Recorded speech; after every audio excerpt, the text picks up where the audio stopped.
Happy Monday, everybody. It is 6/9, a very nice Monday.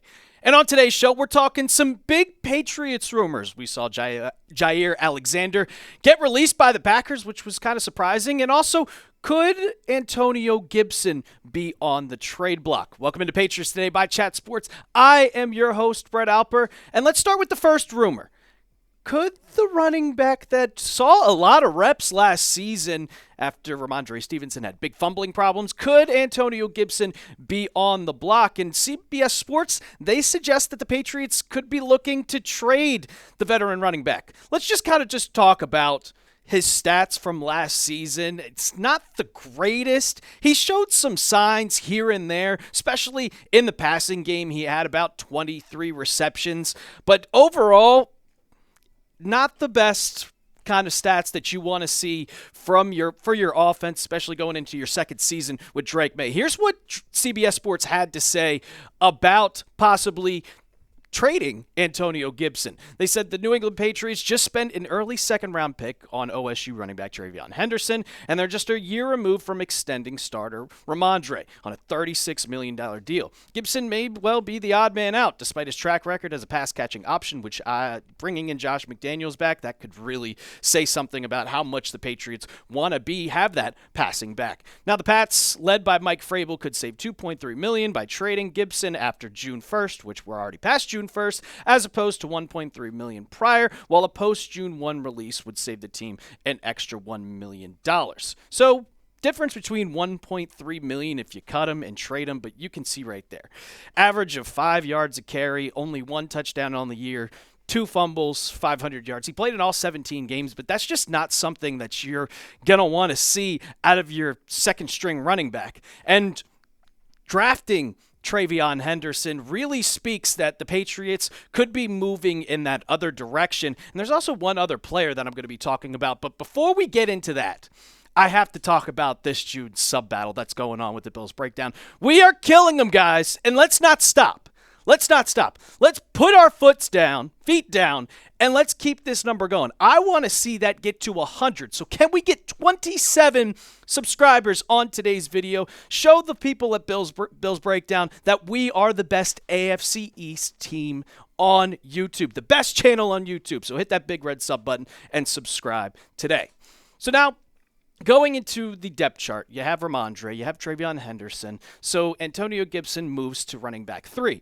Well, Henderson and Gibson are kind of really the same type of running back. You're small like Ramondre Stevenson is that downhill type runner, that big back that you see, and you also want to have your speed back. We've seen with the two little duos that are going all over the NFL trying to replicate what Detroit has done with their offense with David Montgomery and Jahmyr Gibbs. That's why they drafted him. That's why they drafted Henderson, to get that. It's an upgrade from Antonio Gibson. And there's also another guy that's on the roster, an undrafted free agent out of UC Davis that's kind of turning heads, and it's Lan Larison.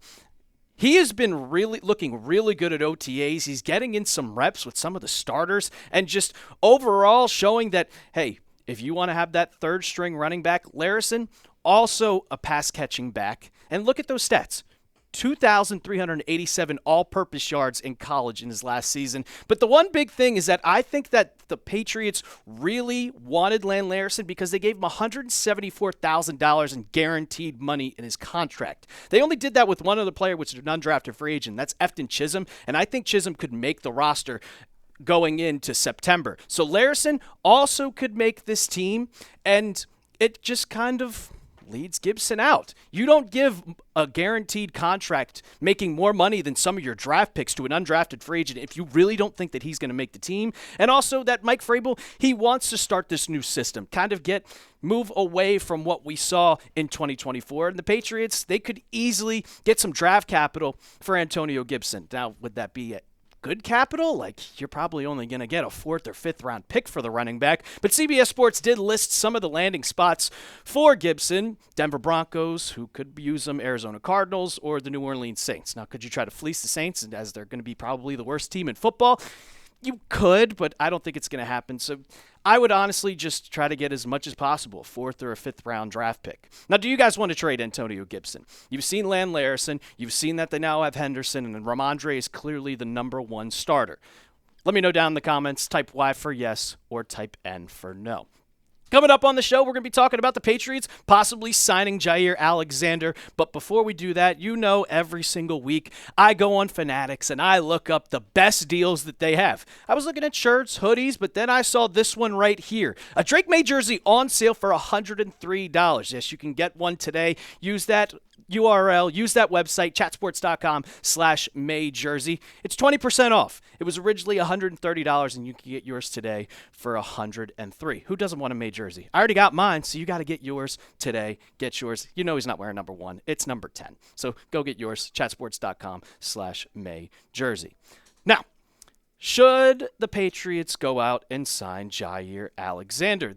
I was kind of surprised when they released him. I know they were trying to trade him for a little bit throughout the offseason, but 2-time All-Pro, should the Patriots try to sign him? Like, we saw this way early this morning.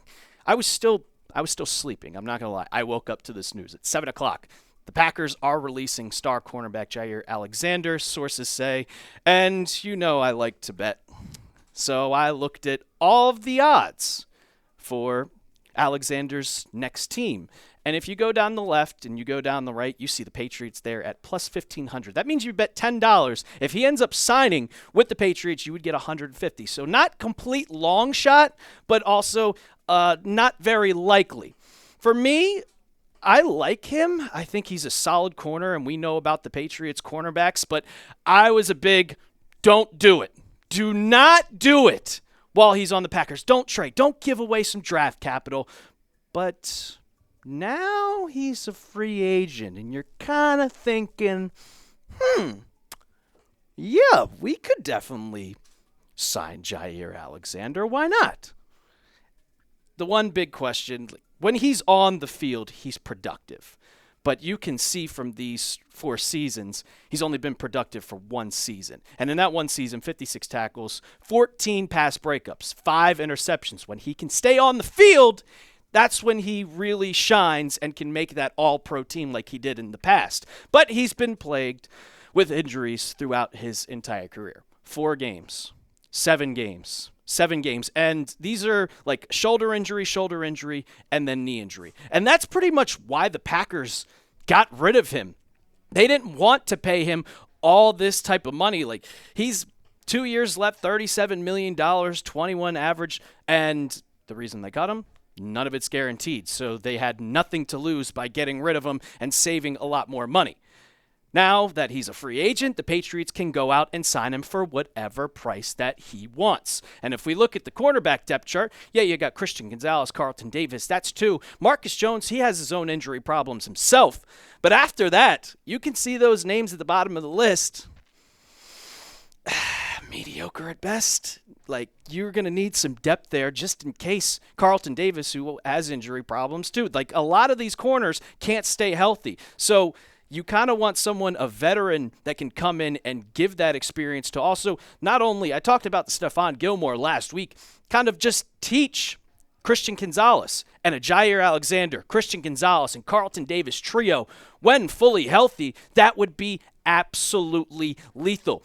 You don't have to double team any wide receiver because they can all guard someone just one-on-one. You don't need that safety over top, so that would just help this defense tremendously. You already improved the defensive line with Christian Barmore coming back and adding Milton Williams. You get Harold Landry on the edge. Defense would be absolutely lethal, and I think that the defensive back trio, if you got that, would be a top 5 in the league. Would you guys sign him? Obviously, I'm not trading for him, but that's not an option anymore. You don't have to trade him because he's a free agent. So what would you do? Type S for sign, type P for pass in the comments. Now, I also think that he was going to make a decent amount of money.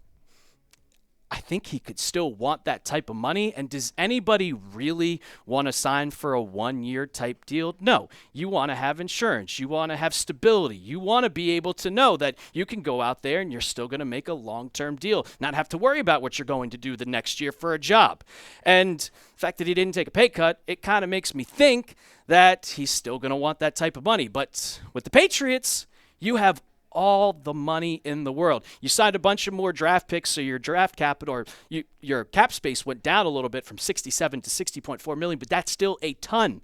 And if you don't use it, you lose it. So why not sign Jaire Alexander to a 1-year prove-it deal for, I don't know, like I saw contract projections that it could be only $5 million. Go out and just give him 10. Screw it. What do you have to lose? $60 million in cap space. If you don't do it, then it's just going to sit there and rot. And yeah, you get to use it for next year, but 1-year deal, you get all that money back after. So just sign him. I don't see why not. You would help this team. It would help the Patriots and help Christian Gonzalez get a veteran leader to teach him as he goes through his later years in the NFL. But I don't think that it's going to happen. I know Mike Vrabel. I know the Patriots, and I don't think it's going to happen. I'll take the chalk plus 400. That was the favorite, and it's the Niners, so I'm going to go with the Niners. It's not as fun. It would be nice to see him be in New England, but I'm going to guess that he'll be a San Francisco 49er when it's all said and done. Before we leave, don't forget to subscribe. Let's beat the Bills breakdown. 27 subscribers on today's show. Hit that big red sub button. I'm your host, Brett Alper, and as always, let's go Pats.